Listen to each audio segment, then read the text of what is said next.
Le syndrome du Brice dans les arènes politiques africaines, deuxième ouvrage de l'ancien secrétaire général du PDG. Professeur en sciences politiques, Steve Dieko a été en ligne de mire le 15 décembre 2025 à l'Institut français de Libreville devant le public composé d'intellectuels, acteurs politiques, étudiants et amoureux de la littérature. Pour toute l'amitié et toute la fraternité que nous nous sommes toujours accordés, de m'avoir choisi cet après-midi pour modérer cette présentation de son second ouvrage. Cet ouvrage que j'aime aujourd'hui à publier pour rappeler justement la pathologie que le pouvoir en Afrique révèle et nous emmène aujourd'hui, et l'actualité nous le montre, à se définir comme étant des espaces, des moments de violence. Quand nous prenons le temps de lire les auteurs d'ailleurs, il nous arrive d'oublier que dans nos États africains, il y a également des ressources. Il y a des ressources et c'est aussi ça qui explique mon déplacement. Vous avez deux catégories de politistes.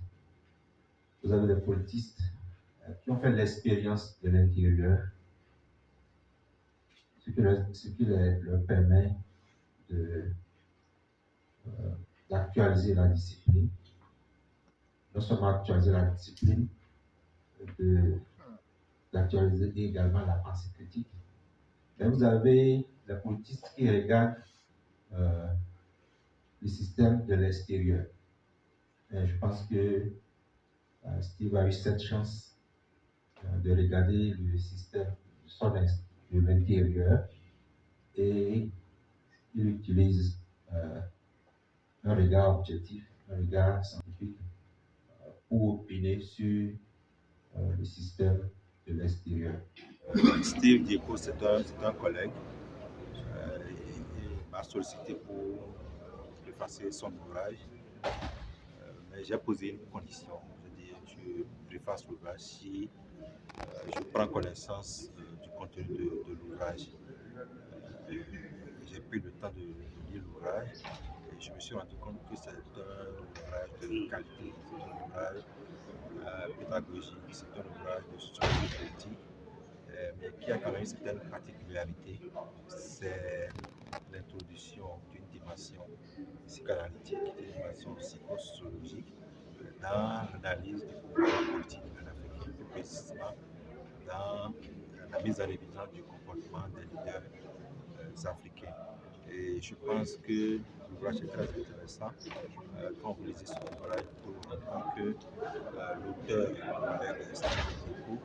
met en évidence les rouages du pouvoir, notamment de l'intérieur. Comment un chef d'État peut peser sur un régime et quels sont les facteurs explicatifs d'une telle réalité.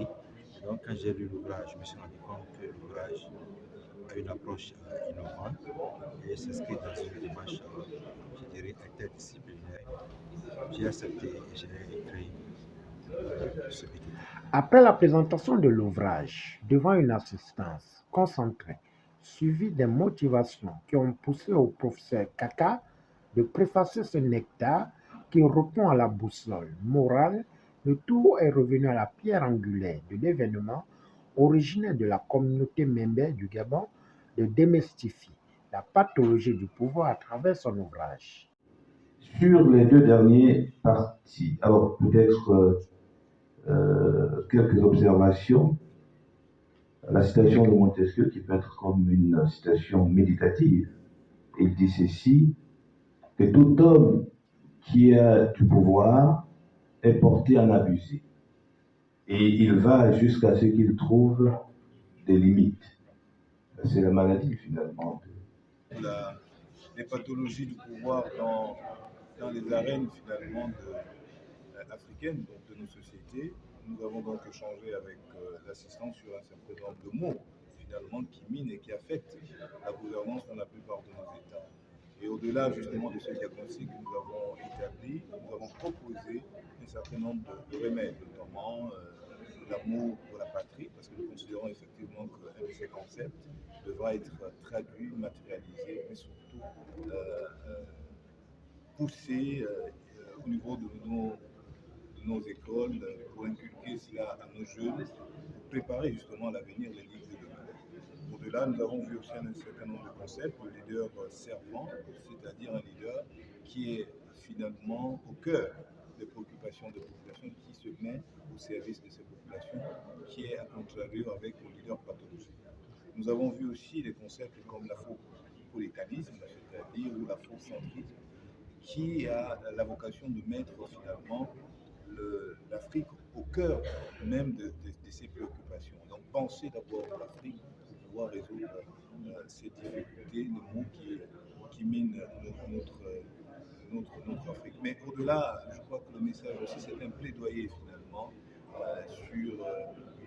au niveau de nos leaders et nos futurs leaders sur la manière dont nos États sont finalement gouvernés. Parce que, manifestement, lorsqu'on observe les pathologies ici et là, ceux qui payent notre tribut, ce sont nos populations. Donc, il faut changer les mécanismes d'accession, d'accès au pouvoir, pour que nous mettions l'accent sur le développement économique, culturel, environnemental de la plupart de nos sociétés. Au-delà aussi, il y a un message d'espérance et d'espoir pour la plupart de nos États, parce que rien n'est encore déterminé et nous avons espoir que ce que nous écrivons puisse acquérir à être abouti, peut être perçu au niveau des plus hautes autorités pour que enfin nous changeons la manière dont nous essayons de faire de la politique, ou du moins nous serons plus le système politique dans la plupart de nos États. La difficulté de tous les systèmes, c'est toujours de croire que on est le meilleur et qu'il ne faut pas changer. Je pense qu'il faut amorcer les ruptures et ces ruptures doivent pouvoir s'exercer à tous les niveaux. Leader, le système et même au niveau collectif, c'est-à-dire les populations. Parce qu'un système ne change pas sans accompagner la population. Donc l'imaginaire collectif de croire que le changement concerne seulement l'élite, c'est une grave erreur. Donc que ça soit pour le Gabon ou pour d'autres pays, il faut justement amener à ce que le changement soit réel et que la rupture tant espérée soit traduite de manière claire pour que demain, nous pensons effectivement que ce soit véritablement le meilleur régime.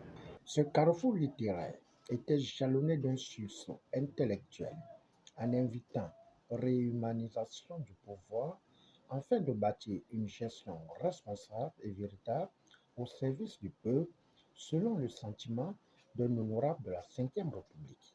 Le vernissage des gens politiques, puisque ce sont des thématiques qui nous intéressent au point dans la manière que nous avons à gérer, à gouverner nos populations.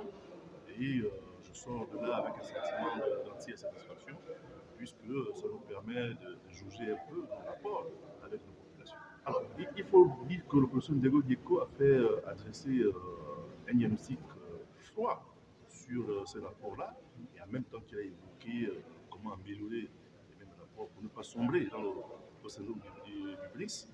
Et nous pensons qu'il y a toujours un espoir que les dirigeants politiques, que les gouvernants politiques puissent améliorer ces rapports-là avec leur population, tout en développant ce qu'on peut appeler, ce que lui-même il a développé, comme l'amour de soi, l'amour de l'autre, et surtout l'amour de patrie.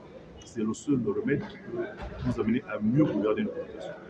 Notons que cet ouvrage permet de bâtir une gestion responsable et véritable au service du peuple.